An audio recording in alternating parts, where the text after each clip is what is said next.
likod ng kanilang mga utak eh. Nandun yung kaba, nandun yung gigil. At eto na, simulan na natin!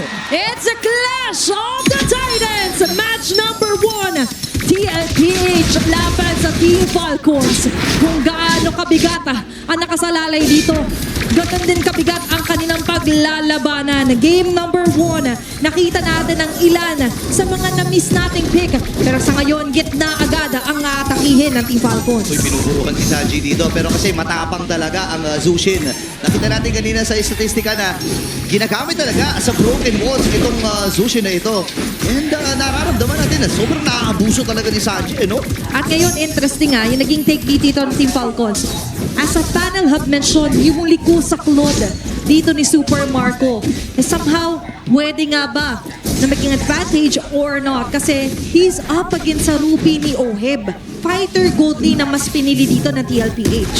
May DPS na rin naman na sila. So, ang goal na lang nila, makakapag-contribute konti ng damage at makapag-sustain no, kapag mga objective takings. And napakalakas kasi nung gantong klaseng comp.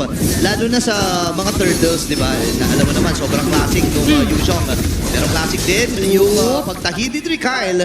Pero naiwasan ni Sanji. Kaya lang problema, na-force na din yung Blaker, ha? Yep, and that's a huge information para sa Team Falcons. Knowing na in a few seconds, magre-respond din ang unang objective na kanilang paglalabanan. Ito yung in-explain na rin natin na very important din yung magiging rotation ng ating mga XP laners. Kaso sa may bandang taas, mas mamaya pa natin matututukan yan kung paano nga ba magiging palaga ni Oheb at Super Marco dahil nandito na agad ang cavalry pinalilibutan ng pagong. Ayan na, nilabas na kaagad yung Black Dragon form na kulay red eh. Pero pumasok si Carlito, nakuha. Yung pagong na iyon, napagamit na rin ng tech charge itong si Ogwen. Gugupo ba sila? Hindi. Pipiliin nila ang katahimikan. Mas maganda yung actually yung ganon na naging take muna ng Team Falcons.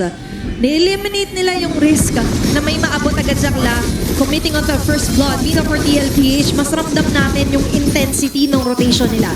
Even Oheb nag-react pa punta dito sa mid lane natin. Pero JP, ay makakasalubas si Kyle CZ. Ang hapdi ng Tornos na yun ha. Ito, Flap and Sanford. Nagkakatitigan na naman. Andun yung Cha Essence para lang pang sustain.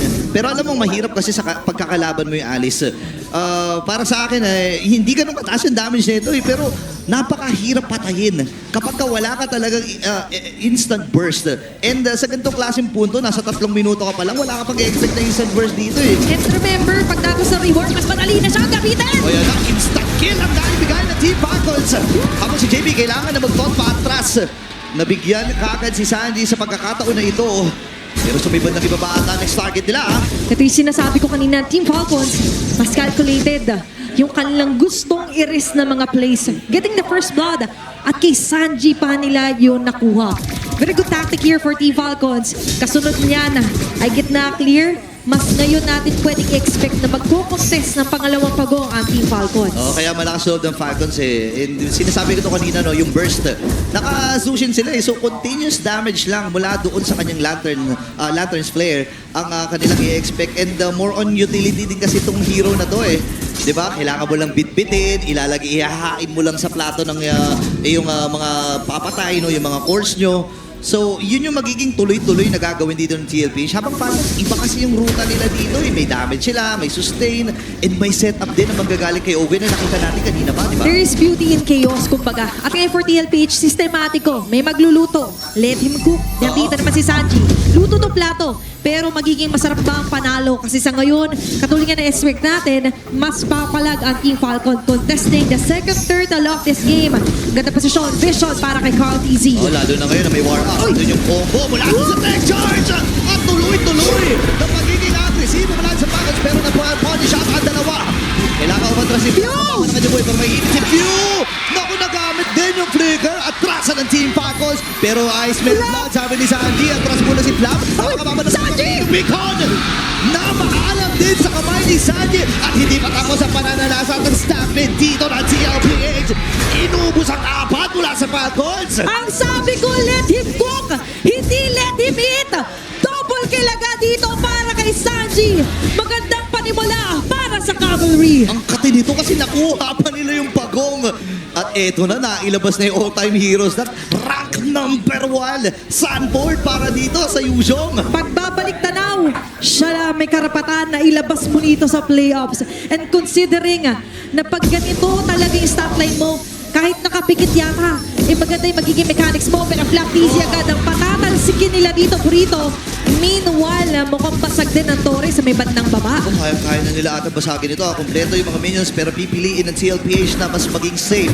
Ando yung AOG, tinamaan. Pasok din Ay, nabuta! attack with an I'm offended BMI. Naku po, hindi na makakataka si Super Makmak sa mga naganap Team Liquid Philippines. 7-1 ang score. Ang laking kalamangan na ito, ha? And a gold established lead of almost 3,000 as well. And looking at our Infinix in-game equipment, dyan na papasok yung pinag-ipunan. Nag-glowing one agad dito para kay Sanji. Understandable. Might go for the Sky Piercer kung tuloy-tuloy na ganun yung babad na meron siya. Meaning for Team Falcons, hindi pa naman ganun ka-huge yung lead. Pero nararamdaman natin yung struggle ni Super Marco sa gold lane. No, mahirap dito. Medyo malalim na yung tatawirin niya kung hindi pa sila magpapalit ng lane dito ni Flap. Pero sabi ni Flap, hindi, pwede na ata ako sumama sa mga miyembro na sa aking mga kakampi. Pero sa may bandang itaas, may ginagawa din dito at CLPH. Mas magiging safe ang ruta na ito patungo sa pinakahuling pagong. Pipiliin na ata ng Falcons na hindi na ilaban. Ito yung sinasabi ko kanina, pag Broken Walls advantage nyo, na kung saan papupuntahin yung pagong. Pero Hoy! ngayon, napilitan gamitin yung tech charge. Yun na, nabitbit pa yung dalawa. Ngayon naman ay tatamaan din ng AOG. Ay, nabutan! Oakwen at na maalam din, Flap DC pumasok na. Ngayon naman ay naghahanap din na magiging target dito si Kyle. Kaya lang andun yung door para game, nabitbit na naman si Flap! And this time, si JP ang nakadalawa. Habang tumatrabaho lang si Cortese sa baba. What a way to capitalize Sanji here. Oh, no. Kahit si Caltizi, napakarami mag-dashes. But what can he do when he's up against heroes na sobrang lakas mang-poke around? At di lang yun, Burrito. Ang Team Falcons ngayon ay unti-unti na rin nako-corner sa sarili nilang base. Hirap nito, lumabas lalo na naka-clone ka, no? Kasi kapag ka-clone mo ang comp mo, dapat maganda ang laning ng Claude, dapat nabibigyan nyo ng magandang farm. Pero with this type of aggression na nanggagaling dito sa TLPH, para pang hindi makahinga itong si Super Makmak. Tama, may conditions kasi para ma-nurture mo ang isang Claude. Ang isa dyan ay clear. Makapag-supercharge, ma-clear niya yung isang buong linya maibigay sa kanya. Meanwhile, for TLPH, kung mag-clear lang ang usapan, huwag niyong bigyan ng spasyo. Kaya naman sobrang constricted dito ni Super Marco.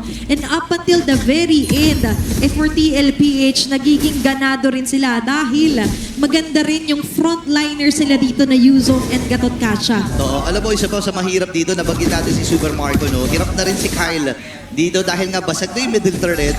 It opens up yung orange and purple dito ng TL. At tuloy-tuloy lamang sila nabasag na wala man lang pagpigil dito sa Falcons. Pero mabibigilan pa nila. Sasabog pa ata. Buti na lang Tech charge! Tech charge. Pass din si Black DC. Nagamit yung Throne of Ruins. Ngayon na may nahatak! Oh, Si wow! Sanji nakakuha na ng kill save with Carl. Kailangan naman ito si Black pero hindi siya makaka-atras sa kamay dito ni Sanford. May mga machong horse pa na nire-recall dito si Sanford. At dire-diretso ang TL. Kahit yung blessing dito sa Torres sa baba ay nakuha na paputok na agad ng TLPH. Oh, no. Sobrang nagiging solid yung kanila nagiging formation and initiations. Alongside with that, Burrito, ay nakita rin natin ngayon yung paghihirap na meron si Flaptizi. Sabi natin mahihirapan siyang mapatay. Pero hindi yung nangyari kasi 5 yung sumusugod sa kanya. Wala, I mean, kung pag-uusapan natin, may mga items na rin kasi. Nakakatatlo na itong si Carl Easy. At ginawa naman, kayang-kaya niyang suluhin yung Lord. At ang mahirap na parte dito para sa Falcons, kailangan nilang harapin yung Lord at yung mga mega minions na kasama niyan. Medyo mahapdi ito. Patatagalin pa. Hala, pinatagal pa nga. Naku po, patatagalin yung paglabas ng Lord. Grabe na sinasakto nila para later on sa 14 seconds ay napakagandang taktika. High caliber mechanics talaga for TLPH. At dito natin talaga nasusubukan na yung game plan talaga ng TLPH dito is to actually finish off this game as early as possible. Gusto ko lang i-highlight na 10,000 na itong lamang na to. 13-1 ang ating nakikita at Grabe. lalabas pa yan sa mga 10 minutes and 14 or 13 seconds yung Lord. So ang haba ng oras na kinain ng TLPH para mapagsabay-sabay lahat ng lanes na mayroon sila. And imagine, 10-minute game pa lang tayo. Naka-blade armor na rin, by the way, dito si Sanford. Grabe yung prevention dito na meron yung TLPH. And as long as they get the right angles here for Daddy JP, this might be it para sa Team Falcons. May Lord na babase doon sa may bandang baba. Habang ilang mga miyembro ngayon ng Team Falcons ay nag-aantay pa rin na magandang setup para kay Ogwen. Okay, nakakulong. Nandun yung break her at yung take charge. Ngayon ng Dragon 4, pinagkakakalagpakan dito ni Sanford.